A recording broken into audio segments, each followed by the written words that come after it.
Ave Maria, cheia de graça, o Senhor é convosco. Bendita sois vós entre as mulheres, e bendito é o fruto do vosso ventre, Jesus. Santa Maria, Mãe de Deus, rogai por nós, pecadores, agora e na hora de nossa morte. Maria, auxílio dos cristãos. Em nome do Pai, do Filho e do Espírito Santo. Salve a todos, boa noite. O tema de hoje é sobre teologia. Vamos sair daqui todo mundo teólogo. Isso me lembra, certa vez, antes da pandemia, que eu fui dar aula numa paróquia e havia expectativa de que fosse uma coisa continuada, né? Vários finais de semana. E como agora, no começo de aula, as pessoas se ajeitando, e aí me disseram que foi até anunciado nas missas que ia ter um ciclo de formação, de aulas no final de semana. Eu perguntei, como é que foi esse anúncio, né? O que anunciaram lá? Aí um senhor falou assim, olha, disseram que seria um curso bíblico e que viria um teólogo aqui nos dar aula.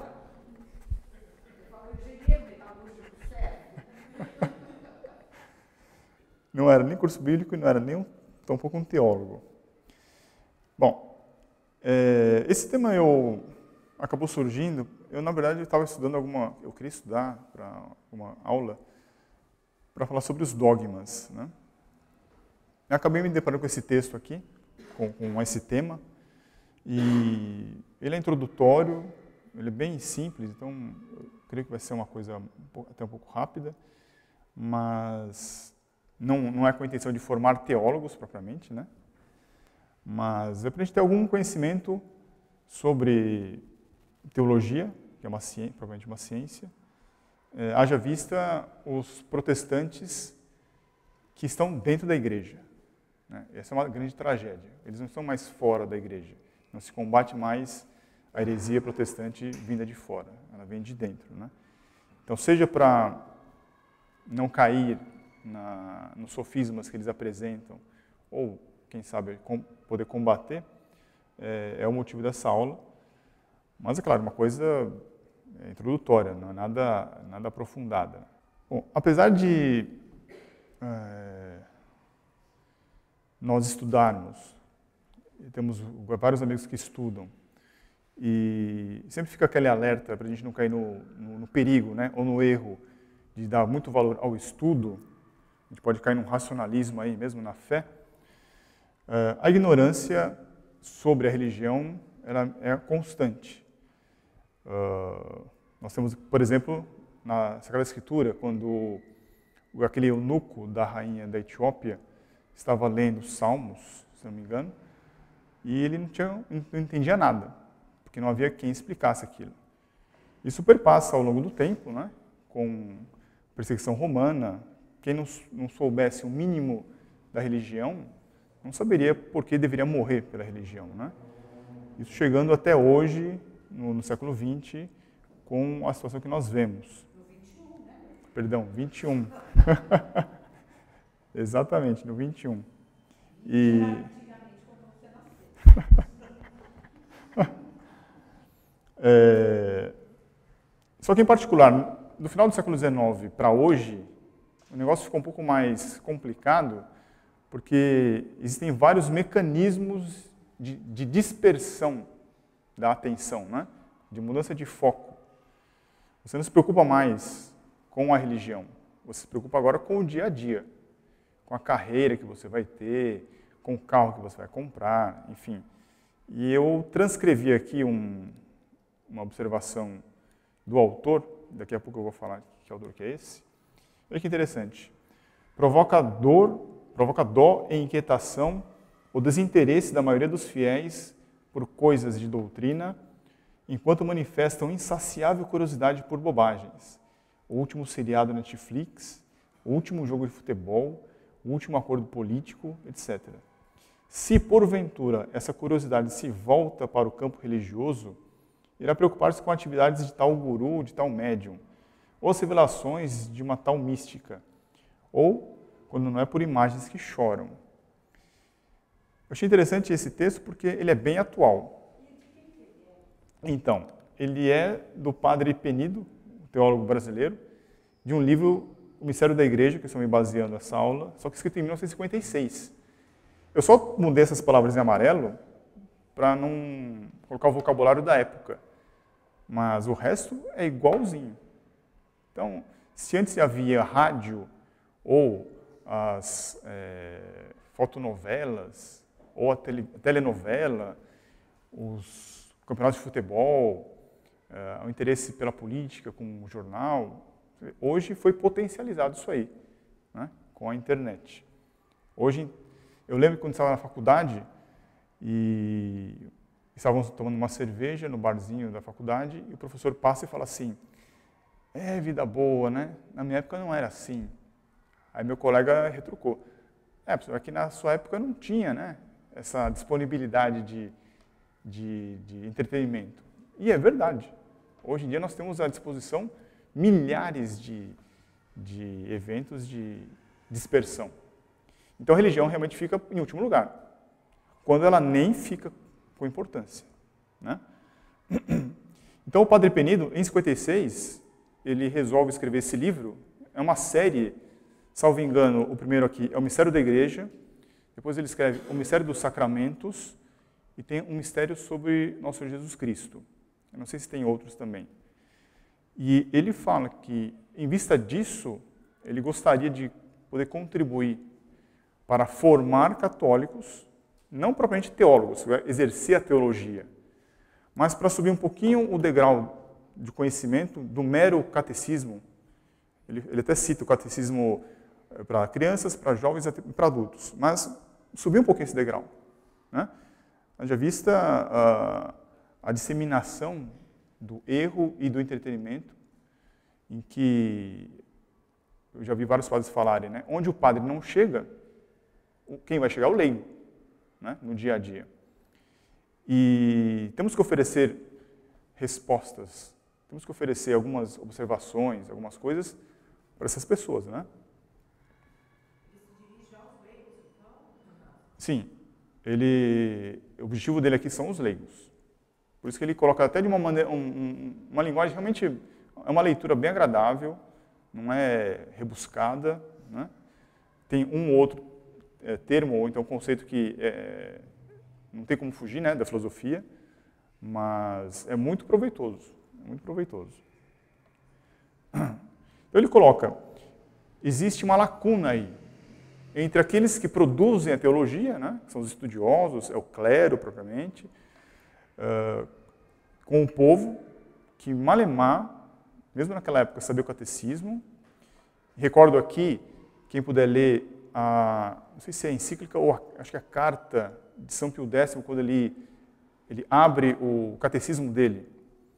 E nessa carta apostólica sobre o catecismo dele que ele fez, ele coloca, a ignorância religiosa é uma das maiores causas, ou a maior causa de almas que vão para o inferno.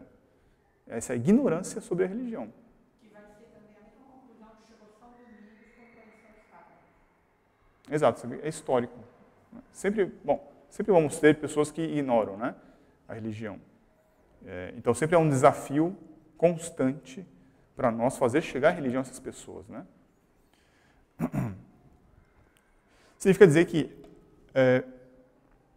o objetivo não é propriamente a defesa da fé apologética, não é o proselitismo, buscar a conversão do outro, mas é a formação dos próprios católicos. O Padre Penido ele identificou, havia uma lacuna aí, né, para o leigo chegar e oferecer respostas um pouco mais consistentes, digamos assim. Ele até fala, os católicos têm que sair da sua infância doutrinária e passar a ser adultos, com doutrina consistente, para apresentar às pessoas, né? Por isso que aqui eu vou apresentar alguns pontos doutrinários. Tem um caráter exortativo, digamos assim, de incentivo a nós aqui que estamos pessoalmente para estudar, se aprofundar um pouco mais. O catecismo romano já é um aprofundamento, mas tem outras leituras também, né? E para quem nos assiste pela internet, incentivar a estudar também, para oferecer respostas, porque temos uma grande demanda aí. Aliás, tem uma grande demanda reprimida. São pessoas que estão com sede de doutrina, de verdades. O pessoal está empapuçado de balelas que tem aí, né? E também para aproveitar e mostrar algumas passagens do Padre Penido que são bem formuladas. Dá gosto de ler. Então, é como se fosse um amigo querendo compartilhar aquilo que leu. Olha só que bonito que ele escreveu, né? Muito bem. E uma motivação aqui específica é sobre a morte, que isso ele coloca até no livro, né? Todo homem, de todo tempo, seja ele novo, jovem ou quando estiver morrendo propriamente, vai se deparar com a morte. Todos nós vamos se deparar com a morte. Todos nós. Nós que somos católicos, que procuramos beber dessa doutrina, mesmo nós podemos ser tentados na hora da morte. E perguntar, qual que é o sentido de tudo isso, né? A gente vive, a gente constrói algumas coisas, tem alguns empreendimentos, estuda, adquire conhecimento e depois vamos morrer. Qual o sentido de tudo isso? Recentemente, uma colega minha, ela comentou sobre uma amiga que descobriu que tinha uma doença autoimune. E ela se lamentou, coitada, né? Puxa, ela é tão jovem. E essa minha colega é católica. Eu perguntei para ela, e você falou o que para ela? Ela ficou quieta. Eu vou falar o quê, né? Então você falou assim, vai dar tudo certo, né? Não, olha, tudo bem, né? Vamos, pensa positivo, né?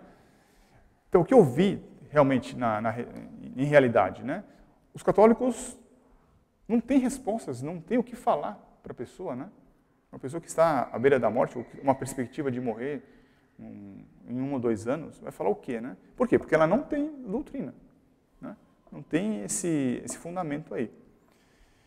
Então, de fato, a morte ela nos traz vários questionamentos, né? E, por outro lado, as pessoas que vivem bem. Ela não mata, ela não rouba, ela paga seus impostos, ela respeita o trânsito, ela vai votar de maneira diligente, não é? Ou seja, tem uma vida honesta. Então, para ela, para que serve a religião? Para que ela vai pensar em religião? Não tem porquê. Bom, todavia, diante dessa pergunta sobre a morte ou sobre o porquê da vida, todos nós sabemos que tem várias respostas aí dadas ao longo do tempo pelo mundo, mas pelos homens. Então, Buda tentou dar uma resposta, Lao Tse deu outra resposta, Maomé deu outra, o cacique da tribo deu outra. Vários homens tentaram dar respostas, ou montaram escolas filosóficas, né? O Epicuro, agora eu não me recordo das escolas da filosofia grega, ou ideologias, tudo nascendo do homem. Aqui, a única religião que mostra que Deus é que responde é a religião católica. Aqui, para essa grande dúvida, para esse grande drama, para essa tragédia que é a morte, quem nos oferece a resposta é Deus. E como é que ele oferece essa resposta? Nós aprendemos que é pela revelação. Deus se revela a nós para dar as respostas, para nos dar a verdade. E, de fato, uma definição que eu achei bem interessante que ele coloca é essa. O que é revelação? Revelação é a manifestação pelo próprio Deus das verdades sobre ele mesmo. Então, é Deus que se revela, não é provavelmente um esforço do ser humano em querer conhecer a divindade, como Aristóteles faz, como os gregos fizeram, né? Ok, eles provaram que Deus existe, mas chegou nesse limite. Agora, como que é esse Deus? É uma pessoa? É uma energia? Não, aqui o próprio Deus se revela a nós. Ele vem ao nosso encontro, né? É a manifestação dele para falar sobre ele. Mas ele falou o quê sobre ele para nós? Na verdade, como que ele falou? Ele falou de maneira, como a gente vê antigamente nos filmes protestantes, né? E uma voz do céu, né? Falando. Não, ele falou por meio de profetas. Isso aqui é o Antigo Testamento. Ele falou por meio de nosso Senhor Jesus Cristo, que pela fé nós sabemos é o próprio Deus, é o Filho de Deus, é a sabedoria de Deus encarnada. ensinou os apóstolos e os incumbiu de transmitir isso aí, as verdades sobre Deus, para os outros homens. Isso é provavelmente o Novo Testamento. E aquilo que foi transmitido de maneira oral é chamada tradição. Essas são as duas fontes da revelação, né? A Sagrada Escritura, o Antigo e o Novo Testamento, e a tradição apostólica. E aqui tem a carta aos Hebreus, capítulo 1, versículo 1, que é bem isso. Deus, tendo falado outrora muitas vezes e de muitos modos a nossos pais pelos profetas, ultimamente, nesses dias, falou-nos por meio de seu Filho. Quer dizer, o próprio Filho de Deus veio nos falar sobre a vida dele com Deus, né? Depois aqui, mais para frente, eu vou retomar essa parte que é muito bonita, que o Padre Penedo coloca. E Nosso Senhor, quando vem, e depois, antes de ir embora, ele deixa uma diretriz para os apóstolos, que isso vale analogamente para nós. Embora os apóstolos são o clero, é uma diretriz, é um mandato próprio para o clero, analogamente, isso também se refere a nós, né? Que, graças a Deus, temos saúde, temos condições de vir para cá, temos internet, temos um pouco de inteligência, temos como estudar, nós recebemos isso de um professor, que é um leigo também, que nos ensinou. Nós temos, então, uma obrigação moral aí de também passar isso para frente. Seria como se fosse uma tradição. Assim como eles passaram, nós temos que passar também. Isso sempre me lembra aquela frase de Dom Lefebvre, transmitir tudo aquilo que eu recebi, né? E o professor Orlando falava, São Paulo falando, para colocar no seu túmulo, né? E de uma maneira análoga o professor falava, dou aula de graça e dou aula por graça. E de fato é assim, nós recebemos, nós temos que transmitir, né? Essa diretriz ela é manifesta, ela é expressa, né? Nosso Senhor diz, e depois ensinai todas as gentes, ensinando-as a observar todas as coisas que vos mandei. Ele manda ensinar. Carta aos Romanos, porque todo aquele que invocar o nome do Senhor será salvo. Como invocarão, pois, aquele em quem não creram? Como crerão naquele de quem não ouviram falar? E como ouvirão sem haver quem lhes pregue? Então, veja o encadeamento da coisa. O Senhor quer a salvação de todos, mas para ter a salvação é necessário conhecer. Para conhecer é preciso ouvir. Para ouvir tem que falar, alguém tem que falar. É inteligência falando para outras inteligências. A primeira inteligência divina falou para a inteligência dos homens, a inteligência de alguns homens fala para outras também. Ensinar, pregar, anunciar, conversar. Isso não é para conversar, provavelmente falar, né?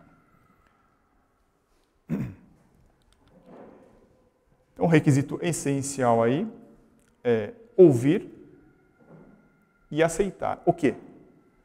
Coisas que não vimos, coisas que nós não presenciamos. Isso, propriamente, é a definição aqui de fé sobrenatural. Eu faço questão de colocar aqui em maiúscula para diferenciar da fé humana.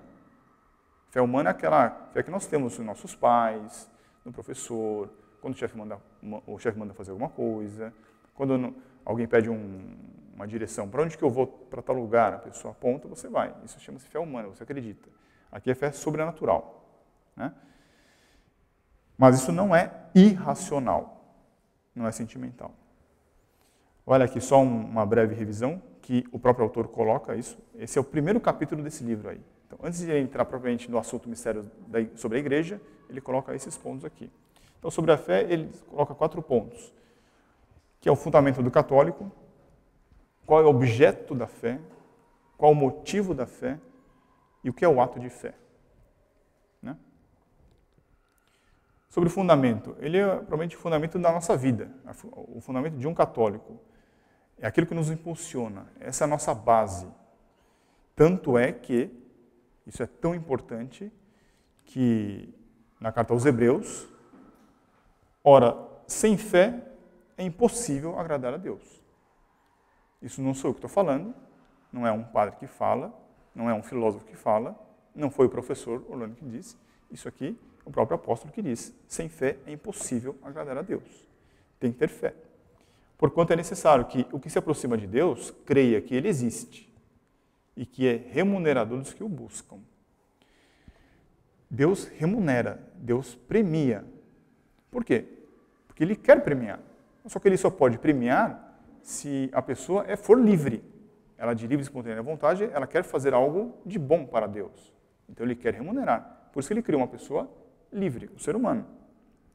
Agora, se Ele pode premiar, Ele também tem que castigar se a pessoa se afasta disso, né? Então a pessoa é livre ou para merecer ou não querer. Aí seria uma tragédia, né? Aí envolve a questão da liberdade, né? E no batismo, isso também é explícito, no rito tradicional do batismo, o que pede a igreja? É perguntado à criança, dirigido aos padrinhos, que são os procuradores da criança, né? O que pede a igreja? A fé. A fé é tão importante que a primeira coisa que se pede é a fé. Mas para que a fé, né? Para a vida eterna, para ter a vida eterna. Esse é o nosso fundamento, então. Sem fé é impossível a gente salvar, sem fé é impossível agradar a Deus. E qual é o objeto da fé? O objeto da fé é o próprio Deus, porque como vimos, Ele se manifestou para falar dele próprio, sobre as verdades dele próprio. Propriamente, e como a igreja é sábia, né? Isso tudo está resumido no sinal da cruz. Que no sinal da cruz temos o grande mistério da Santíssima Trindade, que nós confessamos esse mistério, em nome do Pai, do Filho e do Espírito Santo, e está também embutido ali o mistério da redenção, que é o modo como Deus se relaciona conosco, com os homens. É uma relação provavelmente de amor. Ele nos ama. Tanto é que Ele se propôs e Ele efetivou morrer na cruz por nós, né? Ele podia não ter morrido, mas Ele quis.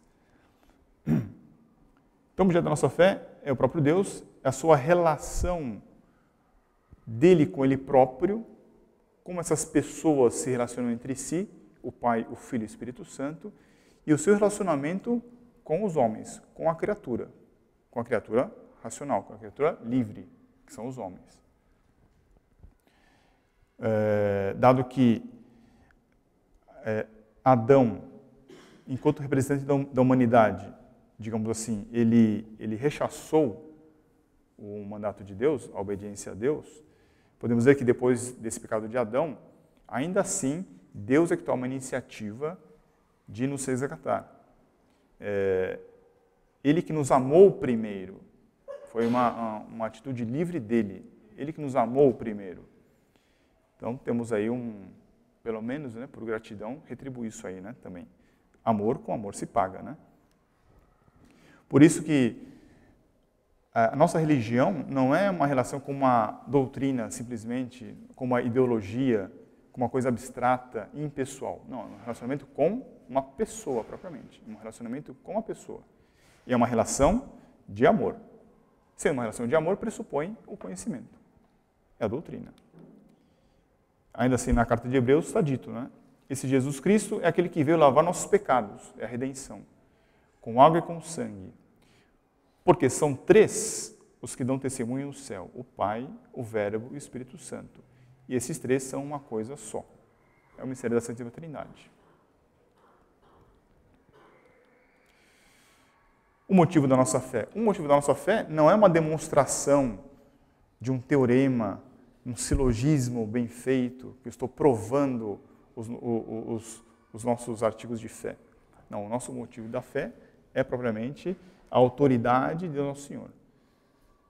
Sendo Deus um Deus pessoal, que nos ama, que provou esse amor morrendo na cruz por nós, é muito razoável acreditar nele. É a autoridade de Deus que nos garante isso. Esse é o motivo da fé. Não foi eu te provando, não foi mostrando no cartório que está registrado ali. Não. É simplesmente a autoridade dele. Nós nos submetemos à autoridade dele.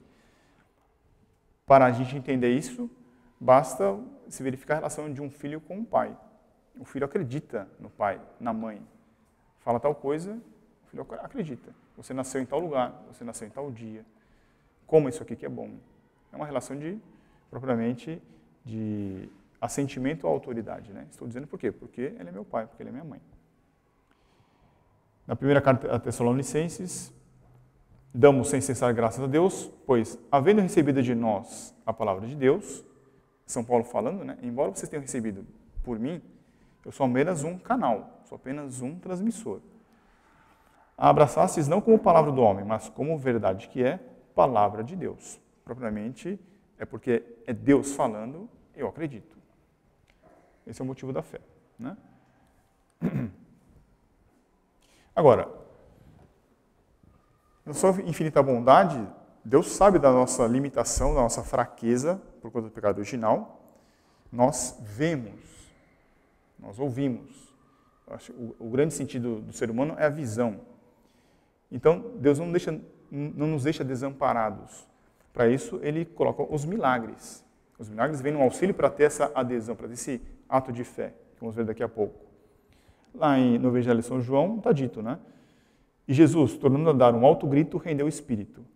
E eis que o véu do templo se rasgou, em duas partes, de alto a baixo. E a terra tremeu, e partiram-se as pedras, e abriram-se as sepulturas. E muitos corpos de santos, que tinham adormecidos, ressuscitaram. E saindo das sepulturas depois da ressurreição de Jesus, foram à cidade santa e apareceram a muitos. Então, além de nosso Senhor Jesus Cristo, na sua vida, ter feito muitos milagres para provar a sua divindade, vocês imaginem, alguém falasse, se hoje, né, isso é meio recorrente nas minhas aulas, mas é muito interessante dizer isso. Se hoje, ao expor a doutrina, queremos provar que a doutrina católica é verdadeira, num debate, a pessoa fica acuada, ela responde, você acha que você é o dono da verdade. Imagina alguém chegar e falar assim, eu sou a verdade. É provavelmente uma loucura, né? Naquela época não é muito diferente. Nosso Senhor dizia, eu sou a verdade. Só que ele provava. Aí tinha os milagres. Ele fez vários milagres em vida. Ressuscitou Lázaro. E os judeus ficaram espantados. Se ele fez isso, então todo mundo vai atrás dele. Resolveram matá-lo, né? Então os milagres vêm ajudar. E não foi só naquela época, foi ao longo dos tempos até hoje. Recentemente nós temos os milagres de Lourdes, vários acontecendo. E que, muito prudentemente, a igreja aceita alguns apenas. São milhares. A igreja coloca, isso aqui é válido. Para nós aceitamos esse milagre. Né? Para mostrar a prudência que a igreja tem.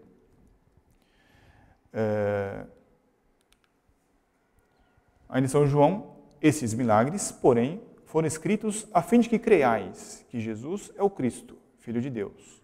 E para que, crendo, tenhais a vida eterna em virtude do seu nome.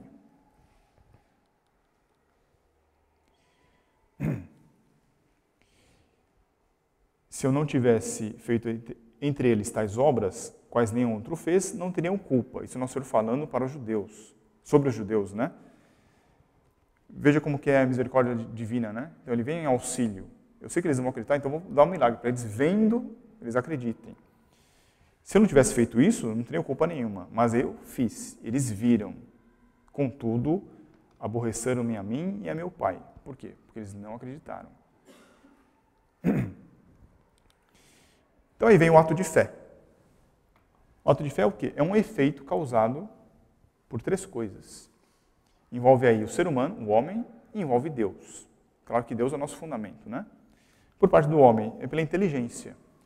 São Pio X coloca que o ato de fé é um ato intelectual, é da inteligência. Com base em quê? Não em provas, não em demonstração, mas em argumentos de credibilidade. É mais razoável eu acreditar nisso do que falar que não, isso aqui não existe. Não, ele não ressuscitou. Não, ele não viveu aqui. Não, eu vi ele vivendo ali, né? Não sei naquela época. Ele ressuscitou os mortos. A igreja foi perseguida durante 3 séculos pelo maior poder estatal da época. Qualquer organização que fosse perseguida visando a destruição teria sido destruída. A igreja, não. A igreja sobreviveu. Melhor, ela se expandiu. Padre Leonel Franca diz, só esse fato já seria um milagre. Você pode negar os milagres das pessoas, mas a pujança da igreja frente ao poder do Império Romano, isso já é um milagre. Não dá para negar isso. Né? Então a inteligência vê argumentos de credibilidade. É razoável crer. Mas a vontade, infelizmente, ela pode falar, não quero. Os judeus é uma prova disso. Émile Zola, quando visita Lourdes, ele viu também a cura sendo feita, ele não quis acreditar. Mas a vontade, sendo uma pessoa de boa vontade, a vontade, então, fixa a inteligência. Sim, deve crer. Por causa, isso aqui não é possível. É um absurdo falar assim, não dá para crer. Ele impele a inteligência, né? Eu creio porque eu quero crer. Né? Esses são atos propriamente humanos. Só que, o Senhor diz, sem mim nada podeis fazer. Tem aqui, como um princípio, é a graça atuando no homem. Sem a graça, isso não seria possível. Nem a inteligência entender e aceitar os argumentos de credibilidade, nem a vontade impelir. Né? A graça propriamente ilumina a inteligência, fala, veja como isso é claro, como isso é lógico, como é razoável crer. Mas também dá um empurrão na vontade, fala, creia. E aí o homem, então, livremente, ele assente. Mas, ainda assim, com tudo isso, é um paradoxo, né? Os judeus da época, mesmo os apóstolos, eu vi aquele homem curar doentes, cegos, coxos. Eu vi ele ressuscitar Lázaro. Eu acredito que ele é Deus, mas de repente, Deus está morto na cruz. Isso é um paradoxo, né? Provavelmente podemos dizer assim, entre aspas, ser uma trevas. A fé me mostra que eu devo acreditar, mas eu olho na minha realidade, isso é muito obscuro. E o padre Penido, ele coloca assim, olha que bonito. Todavia, é importante entender que essas trevas não são falta de luz, mas de excesso de luz. Não cabe nos nossos olhos, na nossa inteligência. Né? Luz é o verbo, e ele veio ao mundo para iluminar os homens todos. Ele não veio para obscurecer a inteligência, ele veio para esclarecer, ele veio para iluminar. Se as verdades da fé são obscuras, isso se deve ao excessivo esplendor que nos deslumbra e ofusca o intelecto. Então, propriamente, não é, como uma vez eu ouvi, quando era adolescente, um padre falando assim para mim, a fé é assim, é você se jogar no abismo e Deus vai te salvar. Não é se jogar no abismo, não é isso. A fé não é escuridão, a fé é luz. Ofusca, mas não cega. Isso é mais uma limitação nossa do que propriamente um jogo propriamente gnóstico, de falar que Deus nos dá luz e trevas. Né? Não, Ele nos dá luz. E nós ficamos ofuscados com tudo isso. Entretanto, entra aí a vontade humana, a liberdade humana. Né? Em Atos dos Apóstolos. E quando ouviram falar da ressurreição dos mortos, uns faziam zombaria. Outros, porém, disseram, outra vez te ouviremos sobre este assunto. Assim saiu Paulo do meio deles. Todavia, algumas pessoas, agregando-se a ele, abraçaram a fé. Isso é para mostrar que não é uma magiquinha que se faz. A graça atua nas pessoas, mas elas têm liberdade. Infelizmente, elas podem abusar dessa liberdade. Né? Então, alguns não faziam conta disso, zombavam. Outros falavam assim, não, agora não. Como uma vez eu ouvi, olha, é muito bonito, eu entendi, mas eu não quero ser católico agora. Quero ser depois. Acho que Santo Agostinho mesmo falou isso uma vez, né? Nas suas confissões. Então, tem pessoas que não querem. Infelizmente, não querem. Mas algumas, agregando-se à igreja, na figura aqui de São Paulo, abraçaram a fé. São Tomé queria ver para crer. Os judeus viram e não creram. Olha a tragédia, né? Alguns correm ao encontro da verdade. Isso é muito bonito que ele escreve, o Padre Penido. Outros entendem que ela deve correr a procurá-los. Isso realmente é o orgulho humano, né? Não, Deus é que tem que vir para mim, né? Vem me mostrar. Não é eu que tenho que me abaixar. Tem uma imagem do presépio que é bem assim, né? Você quer encontrar a verdade? Está lá no presépio, né? Então você tem que se abaixar, tem que ter humildade. E não falar assim, olha, eu quero entender tudo, né? Então, propriamente, aqui a expressão de São Paulo, né, Timóteo, que fala, guarda o depósito da fé. A revelação, a Sagrada Escritura, a tradição, é um conjunto, forma um depósito, né? O depósito da fé. Ele coloca, o Padre Penido, seria errôneo considerar o depósito como um esboço, ou mesmo um germe que iria se desenvolvendo. Aqui ele já está atacando aquela ideia de que a doutrina, ela progride, né? Tal como uma evolução, uma mutação, como se ela mudasse, né? Na realidade, a revelação é uma plenitude. Se o próprio Jesus Cristo, nosso Senhor, que é a sabedoria encarnada, veio e se encarnou, ele revelou tudo, a plenitude. Por isso que a igreja diz, né? Quando o último apóstolo morre, São João, acabou aí a revelação. Né? Isso é a plenitude. Uma plenitude tal que são necessários séculos aos homens para aprofundarem a verdade das palavras de Cristo e dos apóstolos.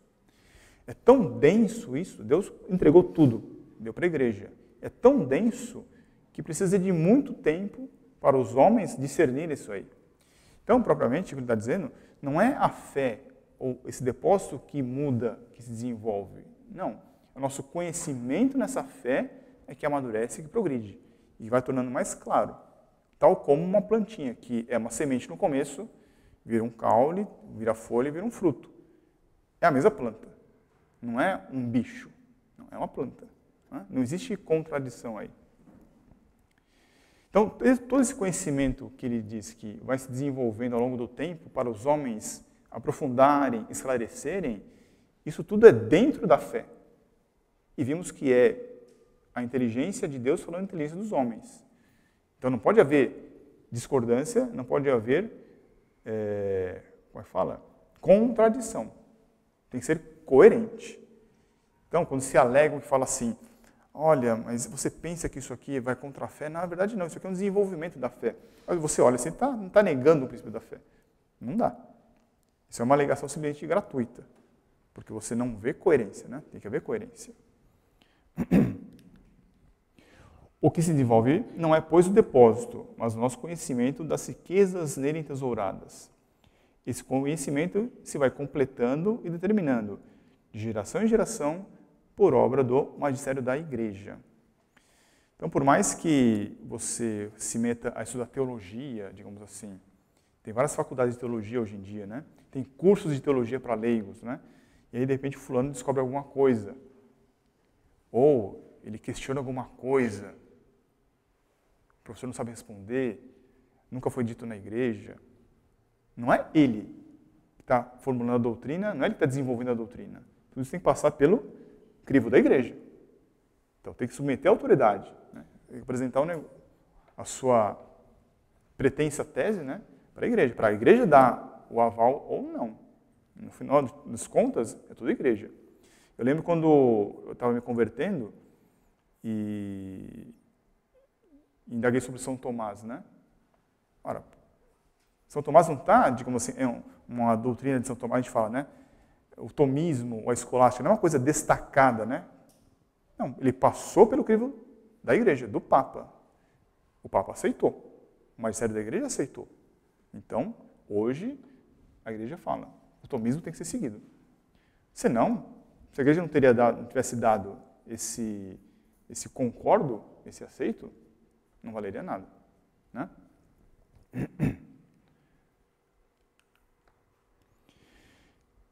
Como eu disse, então, tudo isso ficou com a igreja.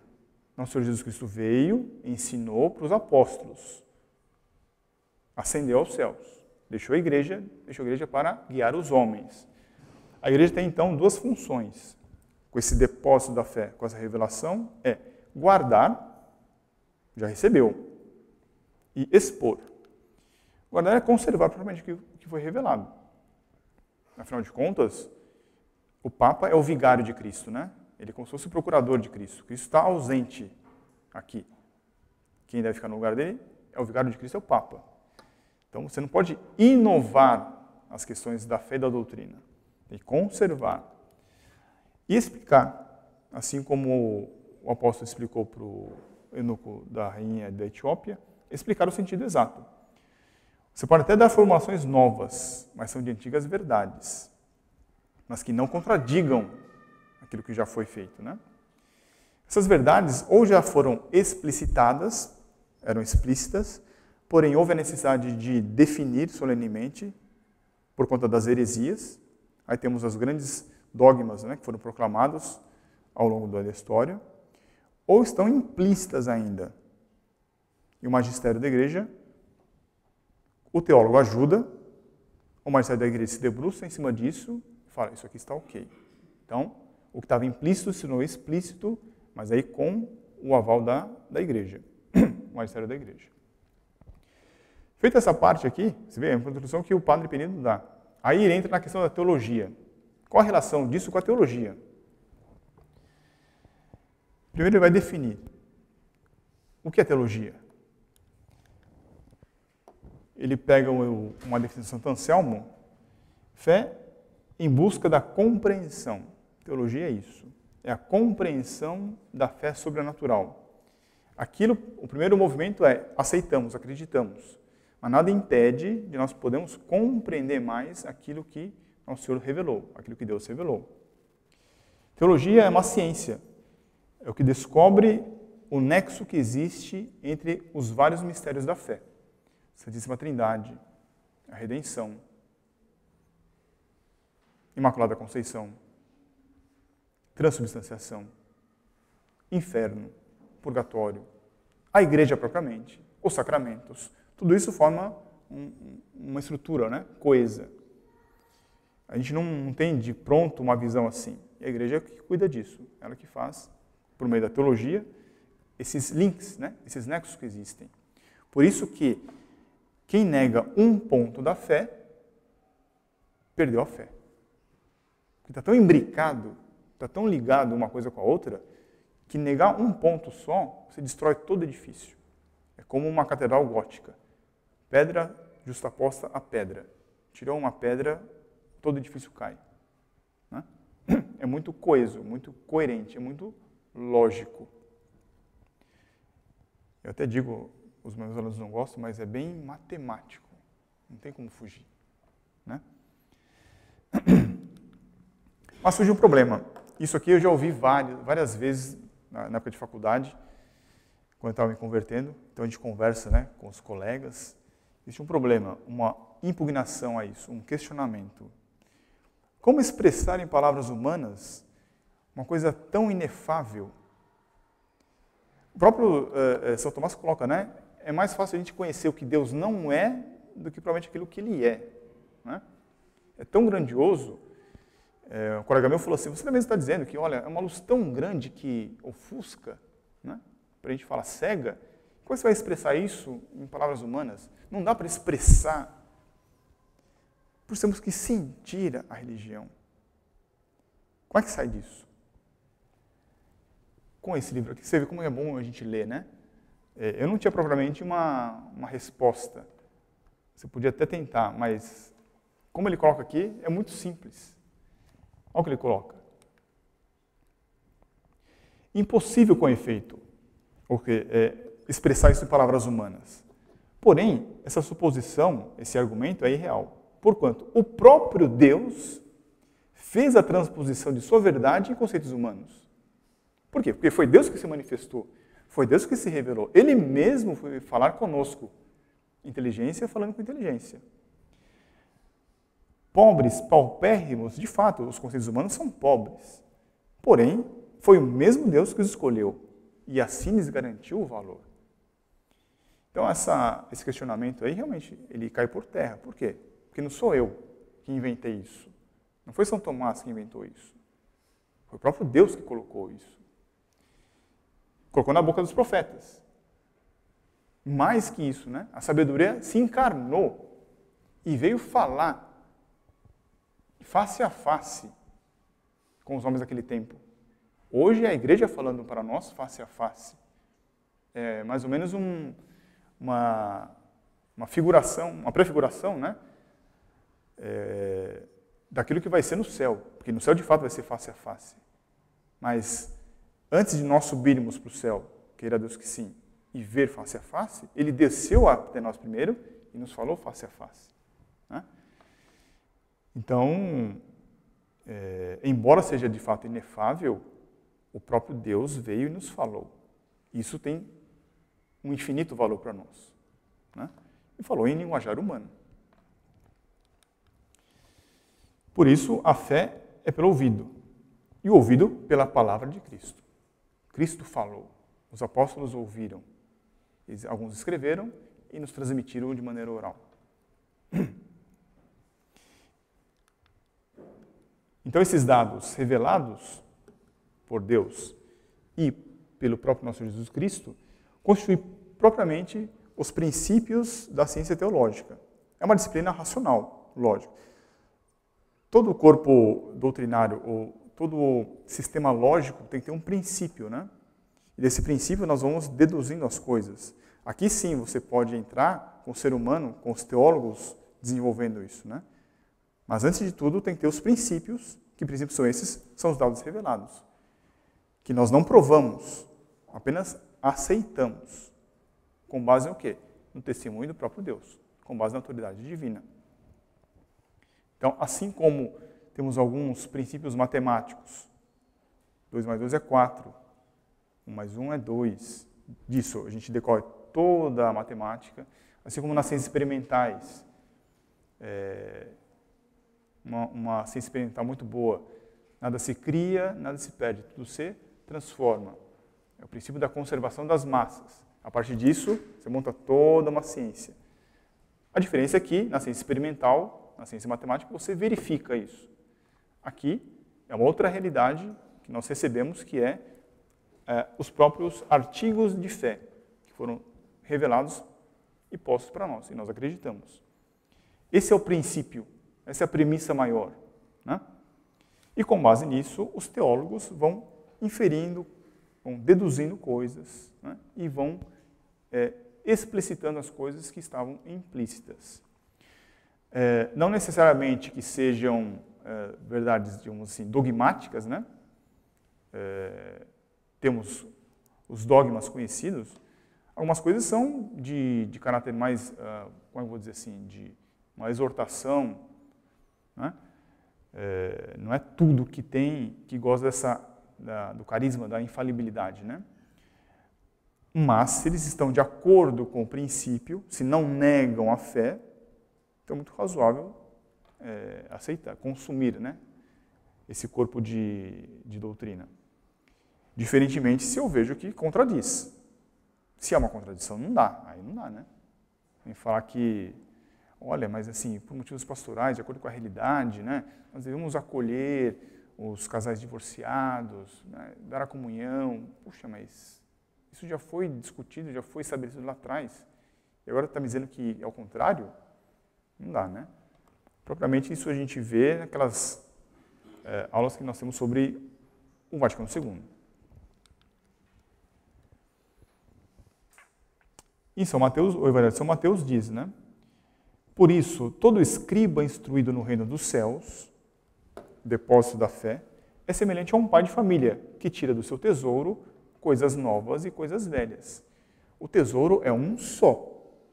Lá eu tiro coisas novas e coisas velhas, mas é de um único tesouro. Deus não é gnóstico, Deus não é contraditório. Ele é coerente. É a sabedoria divina, é o Logos. Tem que haver coerência. Então eu posso tirar coisas novas. Mas essas coisas novas se relacionam com as coisas velhas, se relacionam com o depósito da fé. Não dá para ter contradição. Ou seja, a teologia, o trabalho teológico de discernimento, de desenvolvimento, de esclarecimento, tudo isso da teologia, ela está regrada, ela não pode simplesmente deixar a fé de lado. A fé é um pressuposto dela. Então não tem cabimento você falar, eu li recentemente, está tendo um movimento aí de ter uma teologia pop. É uma teologia escrita para os jovens de hoje. Teologia dos negros, teologia feminina, teologia da libertação, como se Deus não fosse nosso libertador do pecado, né? São várias teologias, você vê, e que nascem das reflexões das comunidades de base. Então, percebe? Isso vai totalmente contra, vai de encontro a tudo que foi ensinado pela igreja já. Só fazendo esse pareamento, então qualquer pessoa tem um pouquinho de conhecimento, um pouquinho de bom senso, ou um pouquinho de coerência, vai notar, não, isso aqui não dá. Isso aqui se colide. Não é como uma coisa que se desenvolve organicamente, né? Não dá, isso aqui se colide. Queira Deus que a hierarquia venha e condene essas coisas, né? Ou seja, a regra da fé, da teologia, é crer aquilo que a igreja acredita. Sempre acreditou. Em todo tempo, em todo lugar. Né? Tradição. Então, a base da teologia não é o teólogo. O teólogo tal falou tal coisa. Não. A base da teologia é a fidelidade à revelação. E a revelação está na Igreja Católica, que guarda e que explica, e que ensina pelo seu magistério. Não? Então não adianta eu querer fazer uma faculdade de teologia, eu obtenho um título de teólogo, aí eu abro na minha garagem e começo a pregar, falando que tenho um doutorado em teologia. Isso aí, essa teologia que é ensinada aí, propriamente, é uma disciplina humana. Aqui estamos falando propriamente de uma disciplina divina. O padre coloca, então, são 3 divisões aí didáticas que ele coloca, né? Existe uma teologia positiva ou histórica, especulativa ou doutrinal, e uma teologia mística. Eu não vou entrar nessa questão da mística, mas o padre coloca, a teologia mística ela vem como, digamos assim, o fechamento, a conclusão desse movimento, que é propriamente de estudo, mas que vem para a prática. Mas a mística aí, a gente fala bastante assim, um relacionamento não dos homens com os homens, né? Embora prepasse por isso, mas é uma relação da pessoa com Deus, do amor a Deus. Tanto que o mandamento diz amar a Deus sobre todas as coisas e ao próximo. Né? Só quem estuda essas coisas, religião católica, é que pode entender por que faz sentido religiosos viverem clausurados no mosteiro. Puxa, eles poderiam estar, né, dando aula, podiam estar fazendo um serviço de caridade, né, com os pobres, poderiam estar lá dando sopa, poderiam cuidar, né, dos mais oprimidos. Quem não tem esse conhecimento não entende que ali está tendo um relacionamento, provavelmente de amor, da criatura, homem, seja religioso ou religiosa, com Deus. E que isso repercute na vida ativa fora. Né? Dom Lefebvre falava que as missões na África tinham sucesso porque tinham freiras carmelitas rezando no claustro. Esse é o combustível, né? Por quê? Porque é uma relação de Deus, com os homens, dos homens, com Deus. A necessidade de haver religiosos, é bom que tenha religiosos, que tenham uma vida contemplativa e não propriamente ativa, né? Por que ele coloca essa questão? Porque tem uma passagem, agora eu não lembro qual, que acho que é São Tiago que fala, né? Sede cumpridores da palavra e não somente ouvintes. A fé vem pelo ouvido, mas sede cumpridores. Fazer aquilo que Nosso Senhor manda, né? Nosso Senhor mandou fazer coisas. Nossa religião não é um corpo doutrinário, simplesmente, uma filosofia de vida, uma ideologia. Não, como eu disse, é uma comunicação de vida, né? Vida para a vida. Então, nós devemos viver a doutrina, e não simplesmente estudar, dar aula, né? Devemos viver essa doutrina, né? Essa teologia positiva, ele explicita mais aqui, é propriamente determinar o que foi a verdade revelada. Então, o teólogo ele vai se debruçar sobre a Sagrada Escritura, sobre a patrística, são os santos padres, os doutores da Igreja, e as definições dadas pelo magistério, as grandes definições dogmáticas, seja pelo concílio, um concílio como o Concílio de Trento, o Concílio Vaticano I, ou as encíclicas papais, como, por exemplo, tivemos o dogma da Imaculada Conceição, né? Foi o Papa que formulou. Então, o teólogo ele vai ver toda essa cadeia, digamos assim, essa genética, digamos assim, da revelação, do começo até os tempos de hoje. Ele vai buscar o que foi revelado. Na teologia especulativa, ele procura compreender essa verdade que veio desde o passado até hoje, ele procura compreender o que é, como ela se relaciona, né, com a nossa vida, com as outras verdades, com a doutrina. E para isso ele tem algumas regras. Ele precisa utilizar de maneira análoga a criação, aquilo que existe de maneira natural. As ciências naturais, né? A filologia, a arqueologia, a história, a geografia, tudo isso são elementos, embora sejam naturais, que ele vai auxiliá-lo de maneira análoga nessa pesquisa teológica. Procurar o nexo que existe entre as verdades, entre si, e como que essas verdades se relacionam com o fim do homem. Porque, afinal de contas, tudo se resume a isso, né? Deus, na sua infinita misericórdia, vivendo na Santíssima Trindade, por liberdade, nos criou. Com uma tragédia, o homem caiu.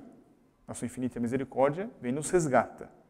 A finalidade do homem é o céu, né?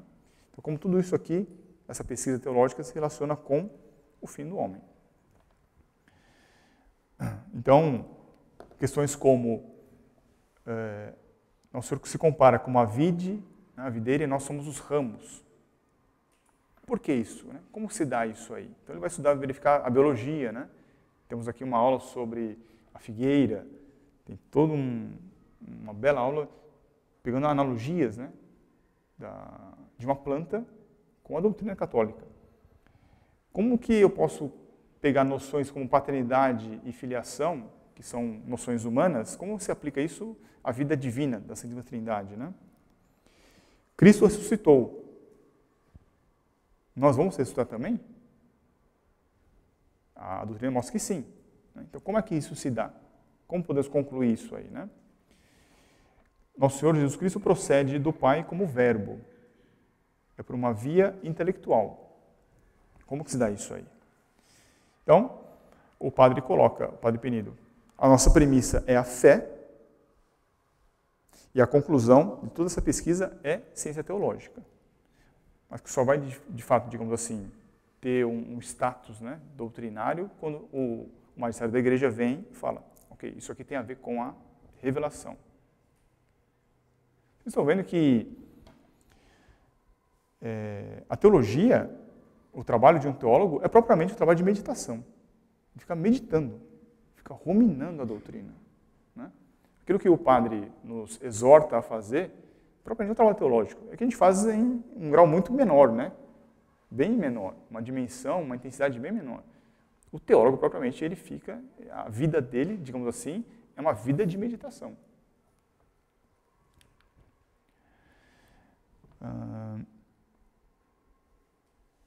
Ele coloca como exemplo. Uma coisa que faltou aqui nessa aula são exemplos, né? Para tornar mais concreto.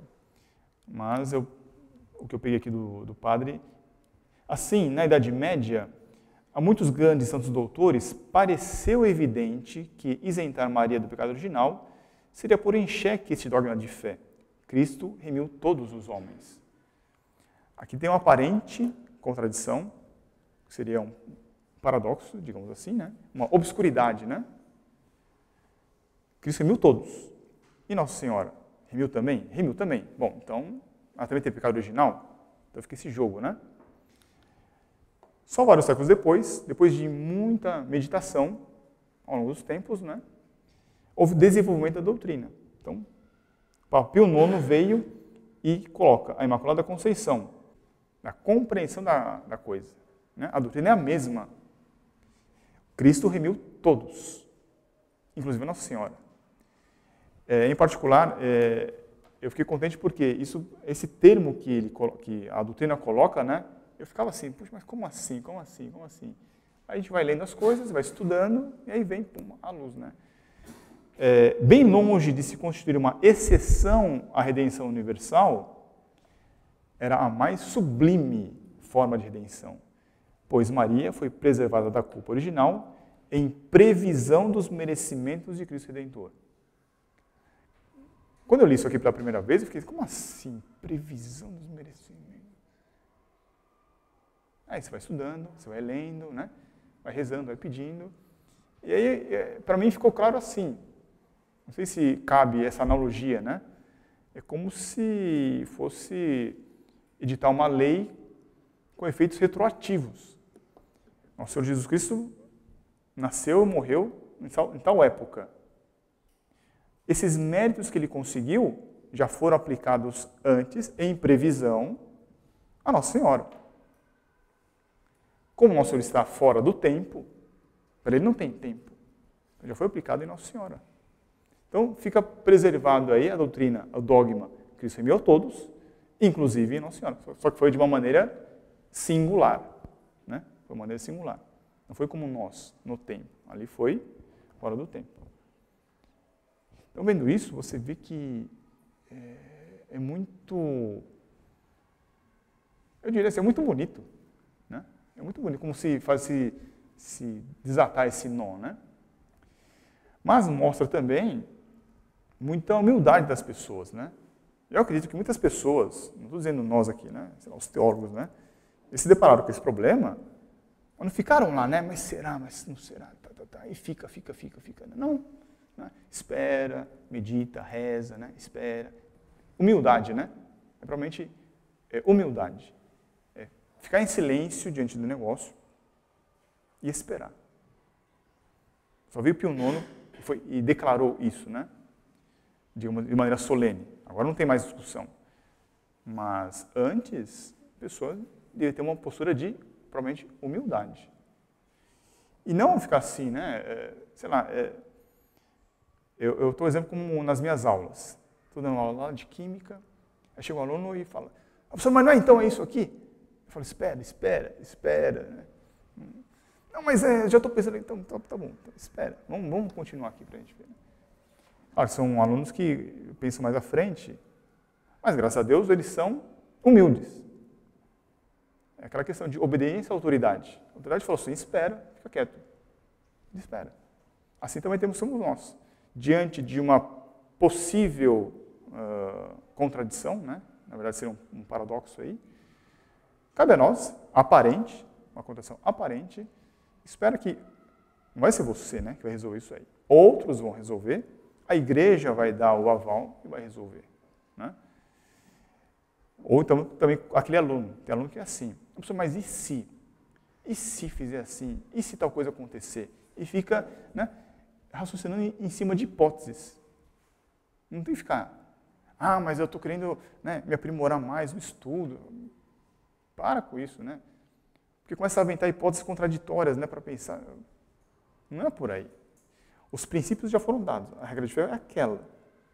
Não é pensar ao contrário, para ter uma produção teológica autêntica, digamos assim, né? Não vai. Tem que ter humildade. Né? E aí o Padre Pendeiro coloca assim, olha que bonito. A teologia é a maneira humana de estudar as coisas divinas. É isso mesmo. Aceitando o que Deus mandou. E esperando aquilo que você não compreende. Né? Não ficar brincando em cima de hipóteses.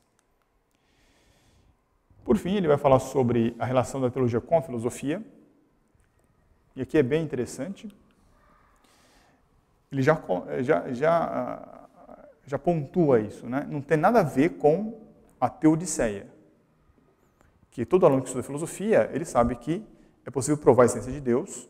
Isso é pela filosofia natural. Isso é pela razão natural, né? Chamada teodiceia, ou teologia natural. Ele fala, essa teologia que eu estou tratando aqui não tem nada a ver com isso aqui. Tá? São coisas separadas, distintas. Teologia aqui é o conhecimento das coisas divinas. Então já está no outro patamar. A matéria-prima já não são as razões humanas. A matéria-prima são as razões divinas, de Deus. Embora ela se relacione com a filosofia, ela se utiliza de conceitos da filosofia, não é que a teologia virou filosofia. Não tem nada a ver com isso aí. Continua sendo distinto. tampouco não é filosofia aplicada à fé. Eu tenho conhecimento filosófico, eu vou me debruçar na revelação e vou estudar de maneira filosófica. Ele fala, não é isso. Então ele dá uma solução. A filosofia desempenha a função ancilar a serviço da fé. Ancilar aqui tem a ver com escrava, né? Aquela que serve a fé. Para esclarecer a fé. Ele ressalta isso. Acho que ele estava pensando no racionalismo, né? Não provar, não é para demonstrar os artigos da fé. Apenas para refletir, meditar, raciocinar, discutir, sempre aderindo à verdade suprema que se revela. Então, a filosofia vem só como um auxiliar para nós compreendermos, para discussão, para discernir, para esclarecer. Mas não é que a teologia vira uma filosofia cristã, tampouco a filosofia vira uma filosofia católica aqui. Não, ela só tem um acessório, um instrumental. Dúvidas aqui? Tudo bem? Eu vou fechar aqui com o que ele coloca ainda, porque, sem dúvida alguma, o teólogo por excelência é São Tomás de Aquino, né? Que bonito que ele coloca aqui. São Tomás jamais encetou um escrito sem se haver preparado pela oração e as lágrimas. E quando um ponto lhe parecia duvidoso, recorria à oração.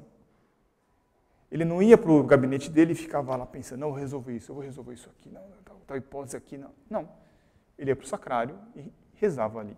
Recorria à oração.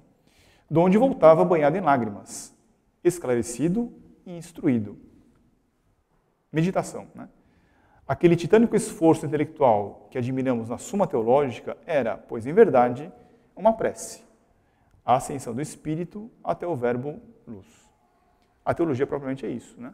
É um movimento que a gente recebe algo de Deus ao Senhor e, ao ter contato com isso, a gente ascende para Deus ao Senhor, né? E não fica aqui, né? Falando que, olha, eu consegui descobrir isso aqui, eu escrevi tal livro, tal verdade, né? Eu tenho uma escola teológica agora. Não, não. São Tomás aqui nunca teve essa pretensão, pelo contrário. E, por causa disso, ele foi recompensado porque ele recebeu propriamente a inteligência da fé. Não a inteligência humana, a inteligência divina.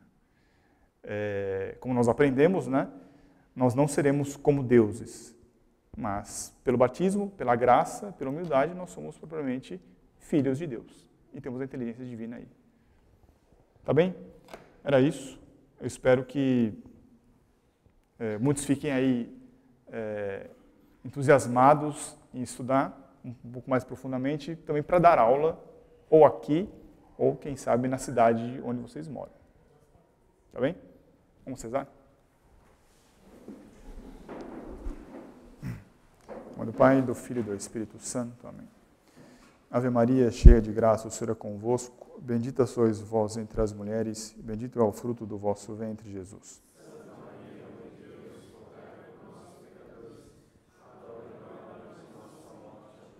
Sede da sabedoria.